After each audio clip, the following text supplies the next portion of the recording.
Assalamualaikum warahmatullahi wabarakatuh. Di sini kami akan mempresentasikan laporan anggaran penjualan PT Asla dari kelompok 2 manajemen 19M. Sebelum ke materi, di sini saya akan memperkenalkan nama anggota kelompok 2. Yang pertama, ada saya sendiri, Siti Jakia Afri Aliani dengan NIM 1223. Yang kedua ada Lisa Aragia Sagala dengan NIM 1258. Yang ketiga ada Susanti Dormahasari dengan NIM 1241. Dan yang terakhir ada Anissa Patiahuan dengan NIM 1271. Nah, setelah kita berkenalan dengan anggota kelompok 2, di sini saya akan menjelaskan tentang pengertian anggaran penjualan. Apa sih anggaran penjualan? Anggaran penjualan adalah anggaran yang sudah direncanakan secara lebih jelas terkait penjualan suatu produk perusahaan dalam kurun waktu periode yang akan datang. Apa sih yang ada di dalam anggaran penjualan? Nah, anggaran penjualan mencakup rencana terkait jenis produk yang akan nanti dijual, jumlah produk tersebut, harga jual produk per unitnya, serta waktu penjualan dan tempat atau daerah dilakukannya penjualan tersebut. Berhasil atau tidaknya perusahaan itu tergantung pada tingkat keberhasilan tim pemasaran dalam meningkatkan penjualannya. Kita tahu bahwa penjualan adalah ujung tombak perusahaan dalam mencapai tujuan, yakni mencari keuntungan secara maksimal. Maka dari itu, anggaran harus disusun terlebih dahulu dan menjadi dasar dalam menyusun anggaran yang lainnya. Setelah kita mengetahui pengertian dari anggaran penjualan, di sini saya akan menjabarkan data historis penjualan PT Asla periode tahun 2016 sampai tahun 2020. Tahun 2016, triwulan pertama sebesar 25 unit, kedua sebesar 30 unit, ketiga sebesar 36 unit, dan keempat sebesar 49 unit. Setahunnya sebesar 140 unit. Tahun 2017, triwulan pertama sebesar 30 unit, kedua sebesar 35 unit, ketiga sebesar 48 unit, dan keempat sebesar 37 unit. Jumlah setahunnya sebesar 150 unit. Tahun 2018, triwulan pertama sebesar 25 unit, kedua sebesar 32 unit, ketiga sebesar 38 unit, keempat sebesar 35 unit.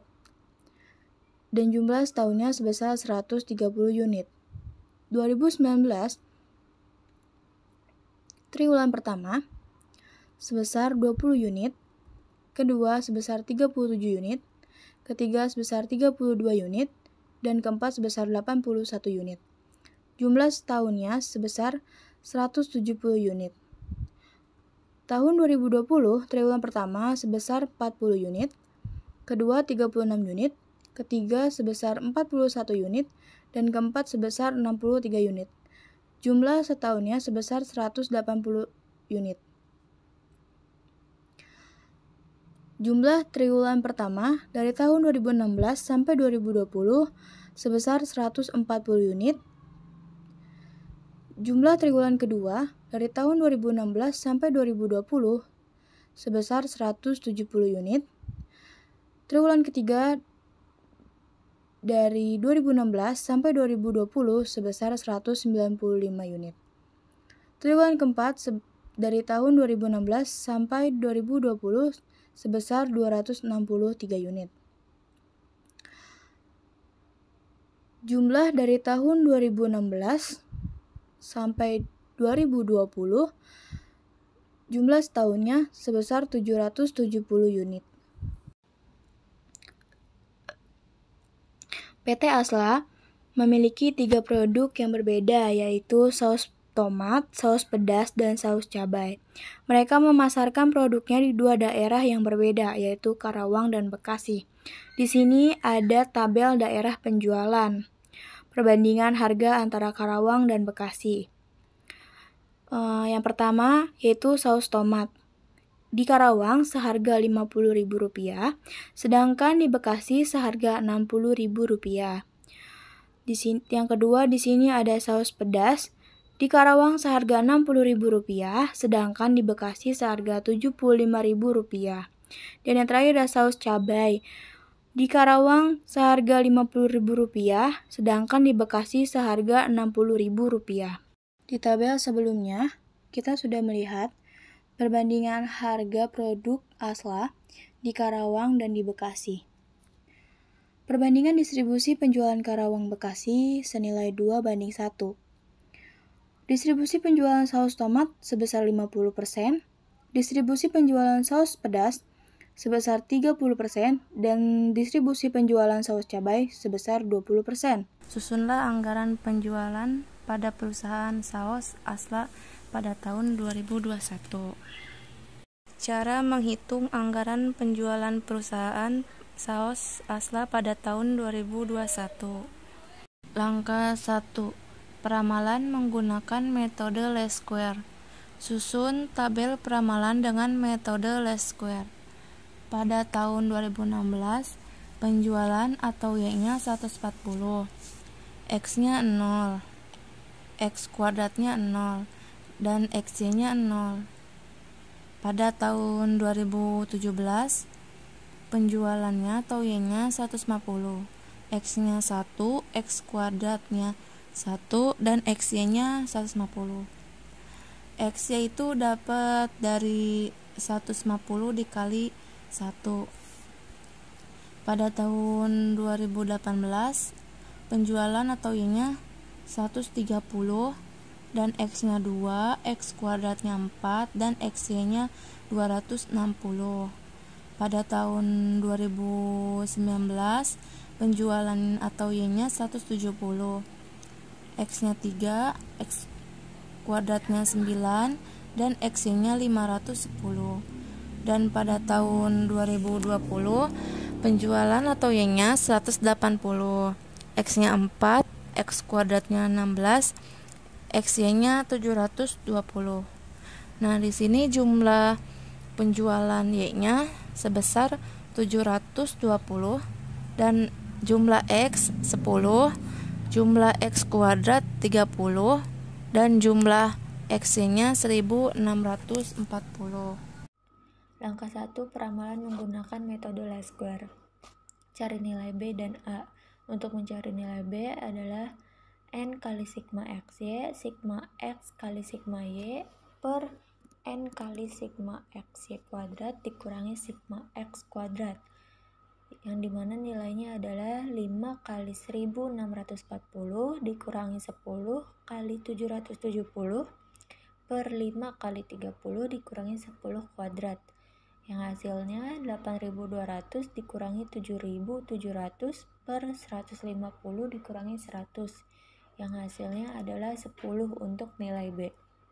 Untuk nilai A, sigma Y per N dikurangi B kali sigma X per N, yang nilainya adalah 770 per 5 dikurangi 10 kali 10 per 5, yang hasilnya adalah 154 dikurangi 20, dan nilai A-nya adalah 134.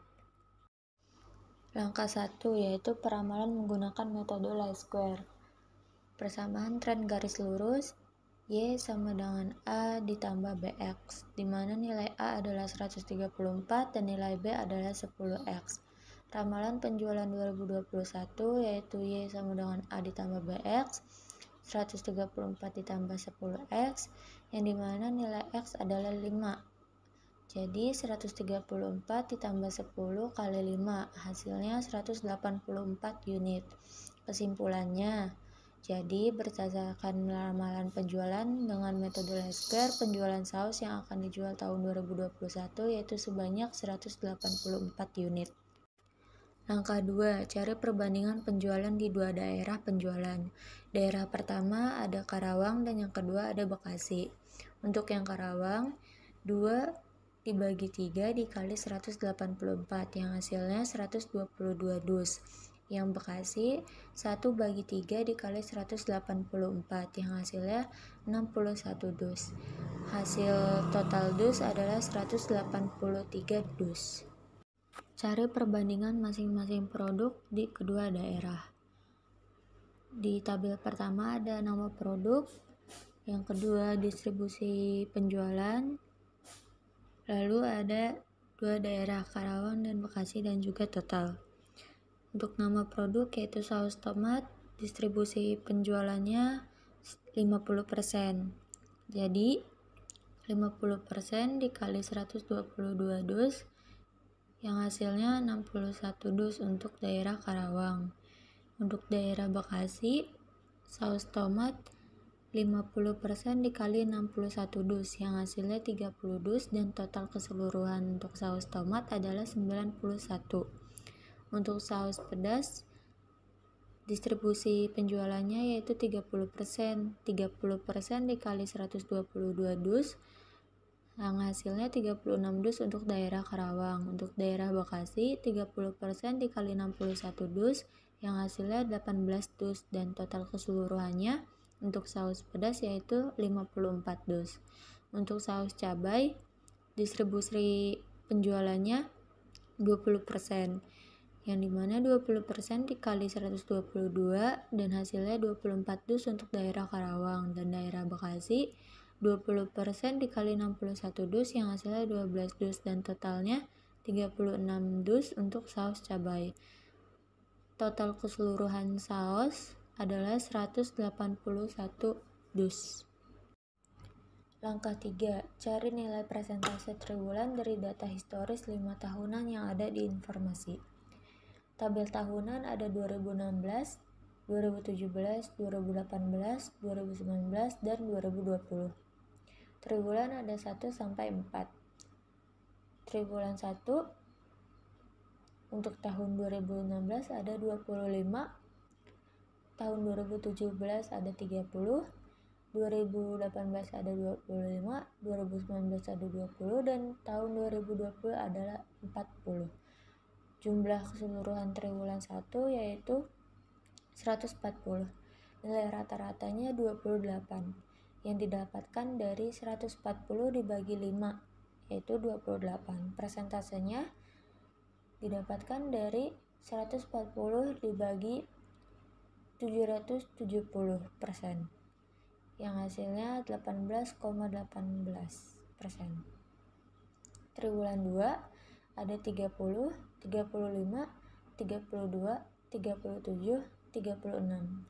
Hasilnya 170 dibagi 5, nilai rata-ratanya 34, nilai persentasenya yaitu 170 dibagi 770% yaitu didapatkan 22,07. Triwulan 3, 36, 48, 38, 32, 41. Hasilnya 195. 195 dibagi 5 hasilnya 39 untuk nilai rata-rata. Persentasenya yaitu 195 dibagi 770%. Yang didapatkan adalah 25,32. Triwulan 4, 49, 37, 35, 81, dan 63. Jumlahnya 263. Nilai rata-ratanya adalah 52 yang didapatkan dari 263 dibagi 5. Persentasenya yaitu 34,15 yang didapatkan dari 263 dibagi 770%. Untuk setahunnya 140, 150, 130, 170, 180, dan 770. Lalu langkah keempat, cara menghitung nilai penjualan triwulan per daerah. Di sini ada Kota Karawang, produk pertamanya yaitu saus tomat, saus pedas, dan saus cabai. Kota Karawang akan menjual 60 saus tomat, 36 saus pedas, 24 saus cabai. Kemudian total 1 tahun ini dibagi menjadi 4 triwulan. Untuk menghitung triwulan 1, 2, 3, dan 4, kita tinggal memasukkan nilai persentase yang sudah dijabarkan sebelumnya lalu dikalikan. Untuk menghitung triwulan pertama, produk saus tomat persentasenya 18,18% dikali 61 sama dengan 11. Saus pedas 18,18% dikali 36 sama dengan 6. Saus cabai 18,18% dikali 24 sama dengan 4. Lalu ditotalkan jumlahnya 21. Kemudian lakukan hal yang sama pada triwulan 2, 3, dan 4. Kemudian ada Kota Bekasi, caranya sama dengan menghitung nilai penjualan triwulan Kota Karawang. Yang terakhir, langkah kelima, kita akan menyusun anggaran penjualan dalam unit dan rupiah. Dari hasil perhitungan dari langkah keempat, kita akan menyusun anggaran penjualan. Dibuat tabel seperti ini, diisi dengan nama kota, nama produk, triwulan 1, 2, 3, dan 4, dan setahunnya. Di masing-masing triwulan, ada jumlah dus dan jumlah rupiahnya. Lalu, di yang paling kanan ini adalah anggaran penjualan dalam setahun. Untuk kolom dus diisi dari hasil hitungan nilai penjualan triwulan per daerah, lalu kolom RP diisi dari hasil perkalian jumlah dus dengan harga per dus. Hanya itu yang bisa kami sampaikan. Semoga hasil presentasi kelompok 2 ini mempunyai informasi yang bermanfaat bagi kita semua. Kurang lebihnya mohon maaf. Wassalamualaikum warahmatullahi wabarakatuh.